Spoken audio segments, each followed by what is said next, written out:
기독교 대한성결교회 총회가 신임 총회장에 삼성제일교회 윤성원 목사를 선출했습니다. 이번 총회장 선출은 목사 부총회장 자동 추대 방식이 아닌 경선으로 이루어져 관심을 모았습니다. IS 발흥 이후 유럽으로 정착한 난민들을 돕기 위해 다양한 노력이 이어지고 있습니다. 특별히 유럽 전역의 난민 선교 사역을 돕고 있는 파리 장로교회는 꾸준히 일어나고 있는 무슬림 개종 사례가 더욱 확산되길 기도하고 있습니다. 성대모사의 달인으로 인기를 모은 개그맨 정종철 씨가 최근에는 옥주부라는 캐릭터로 팬들과 소통하고 있습니다. 정종철 씨는 SNS를 통해 하나님이 주신 가족의 의미를 전하며 가족 사랑 전도사로 활동하고 있습니다.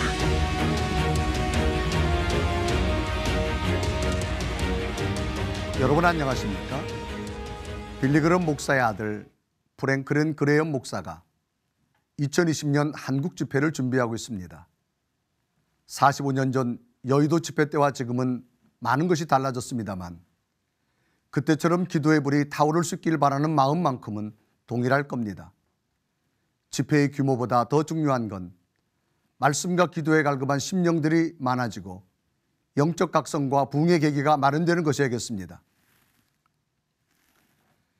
기독교에 대한 성결교회 제112년차 총회를 이끌 신임 총회장에 삼성제일교회 윤성원 목사가 선임됐습니다. 윤 총회장은 타 교단과의 조화와 균형을 이루며 성결의 긍지를 향상시킬 것이라는 포부를 밝혔습니다. 김보림 기자가 전합니다. 기독교 대한성결교회 제112년차 총회를 이끌어갈 임원이 선출되는 선거날. 이번 제112년차 임원 선거는 부총회장이 총회장직으로 자동 승계되지 않고 직접 선거를 통해 총회장을 선임했습니다. 2파전으로 치러진 총회장 선거는 삼성제일교회 윤성원 목사가 서대문교회 김명철 목사를 제치고 당선됐습니다. 윤성원 신임 총회장은 성결교단의 긍지를 높이며 한국교회의 하나됨을 위해 다른 교단과의 조화와 균형을 이뤄나갈 것이라는 포부를 밝혔습니다. 우리 한국교회가 조화를 이루고 균형을 이룰 수 있도록 건전하게 하나님이 기뻐하시는 방향으로 나갈 수 있도록 우리 교단이 교계에 큰 기여하는 그런 교단이 될 것을 다짐하고, 이어 윤 총회장은 후보 당시 공약으로 내걸었던 교단의 사회적 영향력 확대와 다음 세대 부흥 사역, 목회자 역량 강화 등을 임기 기간 내 반드시 실천하겠다고 약속했습니다. 부총회장에는 백운교회 류정호 목사가, 장로 부총회장에는 대신교회 홍재호 장로가, 서기에는 한내교회 조영래 목사가 각각 선임됐습니다. 선거에 앞서 진행된 회무 처리에서는 논란이 야기됐던 서울 제1지방회와 부흥지방회의 분할 관련 긴급 동의안이 상정됐습니다. 대의원들은 상정 과정에서 논란이 됐던 의사 정족수 미달의 문제를 짚고 가기 위해 과반 이상의 재적 인원을 명확히 개수 후 의결을 진행했습니다. C채널 뉴스 김보림입니다. 잇따른 동성애 옹호 논란으로 물의를 일으켰던 예장통합사나 장로의 신학대학교 게시판에 이번에는 자신을 동성애자라고 밝힌 재학생과 졸업생의 고백이 올라와 충격을 주고 있습니다. 김효정 기자가 전합니다. 지난 21일 장로의 신학대학교 홈페이지 내 장신광장 게시판에 오모 학생이 실명을 밝히고 글을 올렸습니다. 장신대 출신 성소수자가 보내온 글이라고 소개한 사연 속 주인공은 장신대 학부 졸업생으로 남성 동성애자, 즉 게이라고 본인을 소개했습니다. 목회자의 집안에서 태어났지만 초등학교 고학년 시절 이성이 아닌 동성에게 호감을 느끼기 시작했다는 그는 동성애를 고치기 위해 장신대에 입학했지만 여전히 동성애자로 살아가고 있다고 고백했습니다. 그는 또 예장통합교단과 학교를 향해 지난 17일 채플 시간에 일어난 무지개 깃발 퍼포먼스에 대한 조사를 중단하라며 장신대 채플실과 강의실로 레즈비언, 트랜스젠더들을 초청해 그들의 이야기를 들어야 한다고 주장하고 있습니다. 하루 뒤인 22일, 김모 학생 역시 게시판에 장신대에 재학 중인 성소수자가 자신에게 직접 보낸 글을 공유한다며 성소수자가 학교 안에 함께 있다는 글을 올렸습니다. 글 속 주인공은 7살 때부터 레즈비언으로 살아왔으며 현재는 장신대에 다니고 있지만 탈기독교했음을 언급했습니다. 그녀는 동성애자를 향해 무지개 깃발을 들어올린 사람들을 봤다며 당시의 행위를 신성한 예배당에서 행한 존중과 희망의 깃발로 표현했습니다. 하지만 이내 게시판 글은 삭제됐고 글을 올린 학생과의 대화를 시도한 후 김모, 오모 학생이 직접 삭제했다고 밝혔습니다. 대한예수교 장로회 통합교단은 지난 102회기 총회 기간 동성애자 혹은 동성애를 지지하는 이들에게 입학을 불허하고 징계하는 방안을 결의한 바 있습니다. 이후 신학교육부를 통해 총회 결의 이행을 독려하고 이와 같은 내용을 학교 상황에 맞게 정관에 반영할 것 등을 요청했습니다. 장신대 측은 학교 내에 공공연히 성소수자가 존재한다는 여러 정황이 있음에도 동성애를 규제할 만한 정관 개정을 아직 완료하지 않고 있으며 교수회와 이사회를 통해 관련 논의를 진행할 것이라고 밝혔습니다. 그나마 예장통합 산하 7개 신학대학 중 Y신학교와 B신학교 등 2곳은 동성애에 대한 강력한 처벌 규정 등의 내용을 담은 정관 개정 작업을 완료했습니다. 하루가 멀다 하고 터지는 동성애 옹호 논란 속 장신대 측의 미온적인 태도와 총회의 대처가 아쉽다는 목소리가 제기되고 있습니다. C채널 뉴스 김효정입니다. 이어서 그 밖의 교계 소식 전해드립니다. 사단법인 평화한국이 제12회 세일의 평화기도회를 6월 3일부터 24일까지 21일간 진행합니다.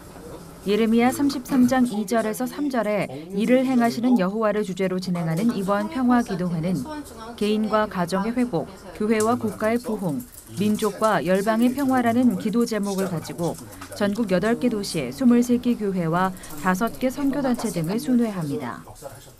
평화한국 허문영 대표는 하나님은 한반도 평화를 위해서 지금도 일하고 계신다며 통일의 바람이 부는 이때에 우리가 더욱 기도함으로 나아가야 한다고 강조했습니다.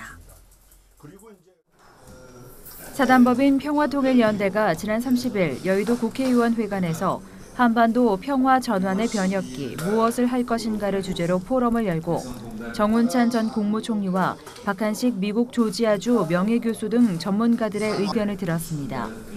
정운찬 전 국무총리는 남북 경제협력을 활성화하기 위해서는 경제협력 사업을 정치의 예속에서 벗어나게 해야 한다며 남북의 경제력 차이가 뚜렷한 지금 통일의 방향은 정치 논리보다는 경제가 기본이 돼야 한다고 강조했습니다. 이어 박한식 명예교수는 남북의 동질성 회복보다 이질성 수용이 더욱 중요하다며 평화는 단순히 갈등의 부재가 아닌 조화에서 오는 것이고 그 조화는 바로 다양성을 수용하며 하나됨을 만드는 것이라고 설명했습니다.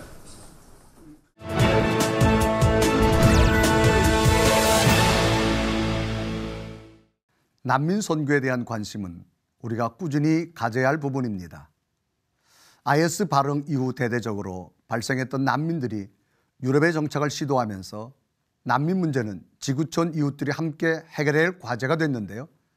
특별히 프랑스에서 시리아 난민 선교 사역을 지어오고 있는 파리제일 장로교회 김요한 목사님 전화 연결해서 관련 말씀 나눠보겠습니다. 자, 목사님, 특별히 시리아 난민 선교 사역을 계속 진행해 오시는 걸로 알고 있는데요. 어떤 내용인지 소개 부탁드립니다. 네, 저희가 지금 하고 있는 사역은 직접적 사역이 아니고 파리에서 한인 교회를 동원해서 교인들을 동원해서 난민 선교를 하고 있는 선교사님들을 간접적으로 돕고 포럼을 해가면서 이 난민 사역을 간접적으로 지금 하고 있습니다. 그래서 2016년부터 일주일간 우리 선교사님들을 다 모여서 같이 지금까지 포럼을 하고 있는데 2018년도에는 4월 달에 제4차 남미 포럼을 그리스에서 하게 되었습니다. 확실한 통계를 내는 것이 어렵겠지만 공식적으로 지금까지 유럽에 도착한 난민들은 어느 정도 됩니까? 네, 수치적으로 이렇게 정확하게 표현하기는 좀 어렵지만 그래도 2011년도 그 내전 발생 이후에 유럽으로 온 중동 출신 무슬림들은 약 150에서 한 200만 명 저희가 추산을 하고 있습니다. 그 당시에 바다를 통해서 온 난민들이 약 한 35만 명 정도 추산을 하고 있고요. 그리고 바다에서 실종된 사람들도 죽은 사람들과 함께 보면 한 약 4,600명 정도 우리들이 그렇게 추산을 하고 있습니다. 2017년도에 특히 독일 난민들 신청자를 보면은 시리아와 아프간 또 이라크, 이란 등 약 72만 명 정도가 난민 신청을 하고 있고요. 2016년에서 2017년도 유럽 각국에 도착한 난민 분포들을 보면 스웨덴이 약 한 23%로 지금 받아들이고 있고 독일이 약 30% 난민들을 받아들이고 있고 프랑스는 북아프리카 이주민들이 많이 있기 때문에 중동 무슬림 난민들은 거의 받지 않고 있는 그런 상태로 있습니다. 네, 파리 장로교회가 난민 선교 사역을 지원하고 있다고 말씀해 주셨는데 구체적으로 어떻게 이루어지고 있는지 궁금합니다.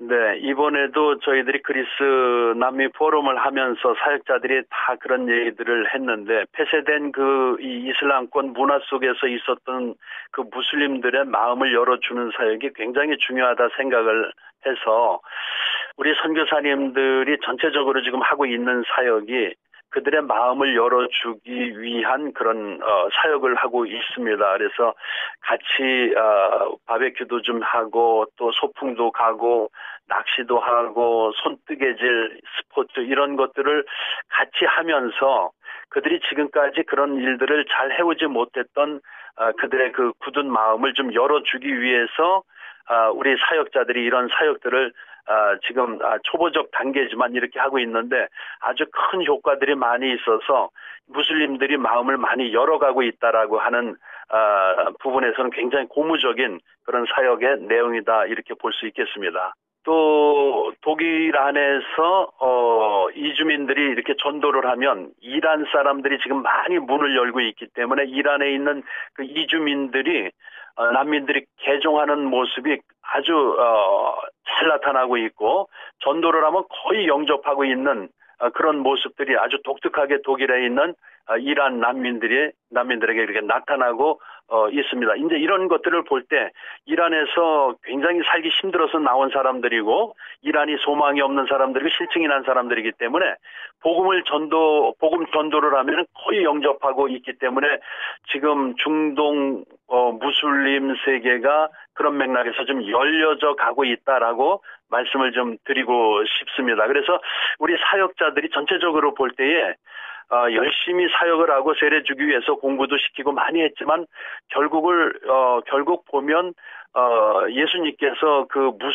중동 무슬림들에게 먼저 그들에게 꿈으로 환상으로 예수님 모습을 보여주고 그들을 선교사들에게 보내주셔서 그들이 교육을 통해서 세례를 받고 예수 믿는 일들이 지금 많이 일어나고 있습니다. 그래서 참 저희들이 그 기도 제목이 있다면 예수님께서 직접 그들에게 꿈을 좀 보여주십시오. 환상을 좀 보여주십시오. 이런 일들을 통해서 지금 많은 그 무슬림들이 돌아오고 있는 그런 상황입니다.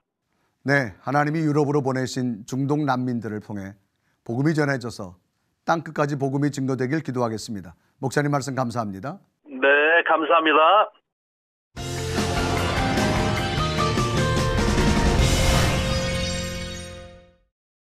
개그 프로그램을 통해 옥동자 캐릭터로 큰 사랑을 받았던 정종철 씨가 요즘 방송에서는 볼 수 없어서 궁금했는데요. 사랑하는 가족들을 위해 의미 있는 시간을 보내겠다고 해서 저희가 찾아가 봤습니다.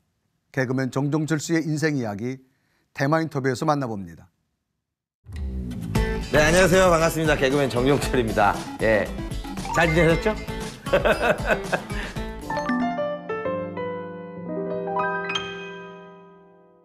요즘에 방송을 안 하고 있는데 방송을 하는 것처럼 사랑을 많이 받고 있어요. 제가 옥동자라는 캐릭터를 만들었고, 그리고 이제 맞박이라는 캐릭터를 만들었고, 그리고 요즘에는 옥주부라는 이름으로 불리우고 있는데 이건 사실은 제가 만든 캐릭터가 아니거든요. 근데 많은 분들이 그 SNS에서 저를 접하시고 다들 옥주부라고 불러주시면서 이게 자연스럽게 캐릭터처럼 이렇게 됐어요. 그래서 옥주부라는 이름으로 제가 이제 제 소개할 때 안녕하세요 옥주부입니다 이렇게 얘기를 하기도 하고 사람들이 이렇게 많이 불러줘서 굉장히 기분 좋게 이렇게 행복하게 잘 살고 있습니다.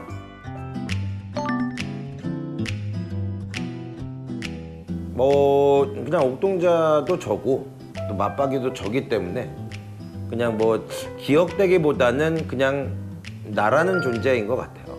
그리고 사람들이 이제 제 본명 정종철을 모르시고 그냥 옥동자 이렇게 불러주시는 분도 많으시고요. 어떤 분들은 뭐 그 제 이름하고 성하고 헷갈리셔가지고 반갑습니다 옥종철 씨 이래가지고 당황하기도 했었는데 오히려 그냥 뭐 저는 이제 옥동자나 뭐 맞박이나 저 자체예요. 그냥 옥동자, 맞박이, 옥주부 다 접니다.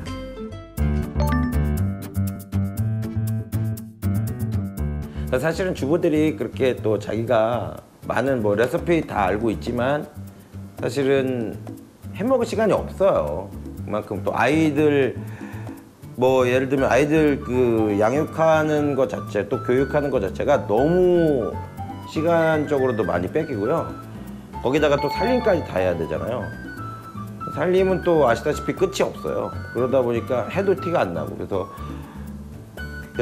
요즘 주부들이 진짜 시간이 없습니다. 그래서 주부 역할을 하면서 옥주부라는 이름을 갖게 되면서 갖게 된 이 행복감, 가족이 최고라는 거, 가족 중심이라는 거, 이거를 많은 우리 그 동지들한테 동지라고 표현하기 좀 그런가? 아무튼 동지들한테 좀 이렇게 퍼뜨리고 싶어요. 가족 중심으로 가족들과 함께 이렇게 행복하게 보내는 게 난 너무 행복해요. 그래서 이런 재미를 알려드리고 싶은 거예요. 재미를 느끼게 해드리고 싶은 거고.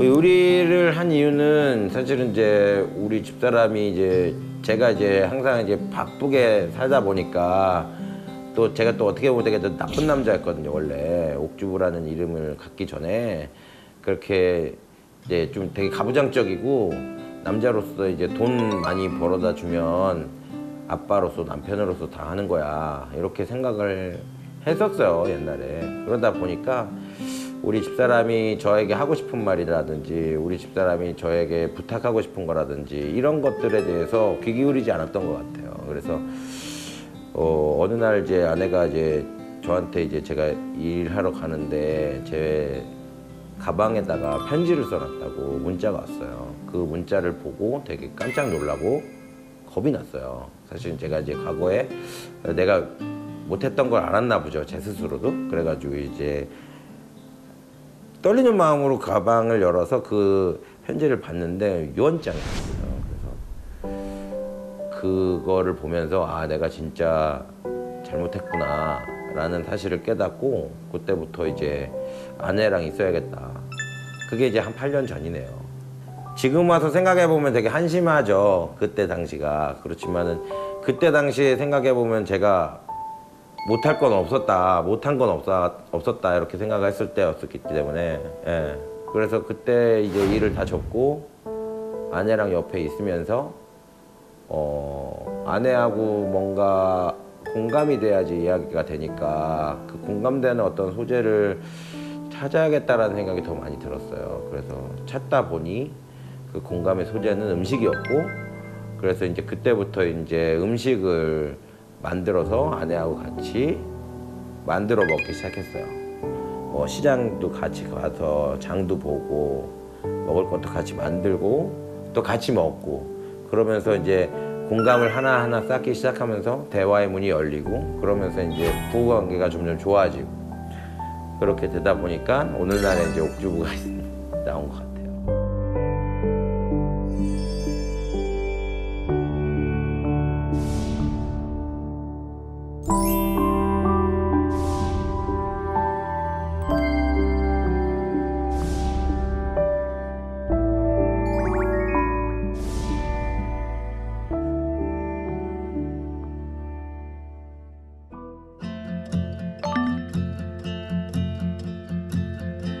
저는 항상 하나님이 두렵다, 담임선생님 같은 분이다 이런 생각을 하는데 제가 그 기도 제목이 하나님께 쓰임받을 수 있는 개그맨이 되게 해달라고 기도했는데 제가 막상 개그맨이 되고 요즘 유명해지고 돈을 벌기 시작하면서 사실 또 하나님 떠나 살기도 했었거든요. 그런데 하나님 딱 떠나니까 하나님께서 아시고 딱 회초리를 드시더라고요. 회초리를 드셨을 때 그 무서움을 알게. 저는 그래서 지금도 열심히 하나님을 알릴 수 있는 부흥회라든지 간증이라든지 있으면은 제가 웬만하면 스케줄이 허락하는 한 다 하고 있어요. 그 교회의 어떤 규모라든지 그 모임의 어떤 그런 크기가 중요한 것이 아니고 하나님께서 분명히 계획을 하시잖아요. 얘를 어떤 식으로 써야 되겠다라는. 분명히 하나님께서도 저한테 분명히 계획이 있었을 거예요. 근데 그 계획이 무엇인지 알 것 같아요.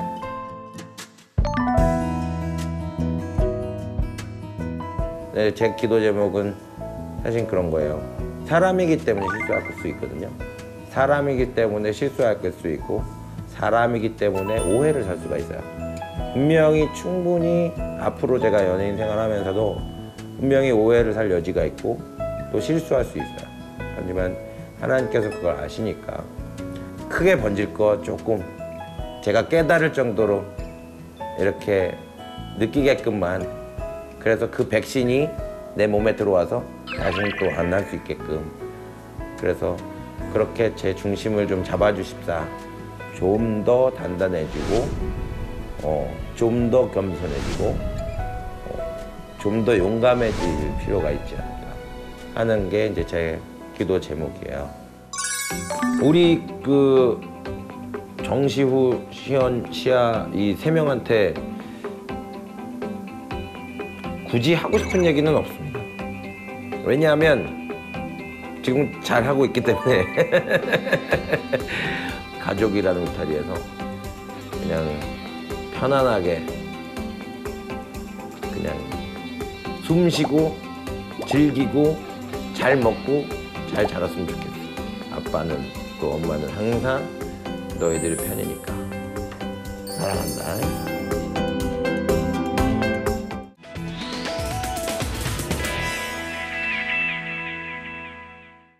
마지막은 언제나 시작과 맞물려 있습니다. 그래서 좋은 마무리가 있어야 더 좋은 출발을 기대할 수 있는데요. 5월과 6월이 바로 이런 마무리와 시작으로 이어지길 기대합니다. 시천을 맺은 굿데이는 여러분의 참여를 기다립니다. 언제든지 아래 전화번호와 이메일로 연락 주시길 바라고요. 인터넷을 통해서도 방송을 다시 보실 수 있습니다. 오늘 순서는 여기까지입니다. 시청해주신 여러분 고맙습니다.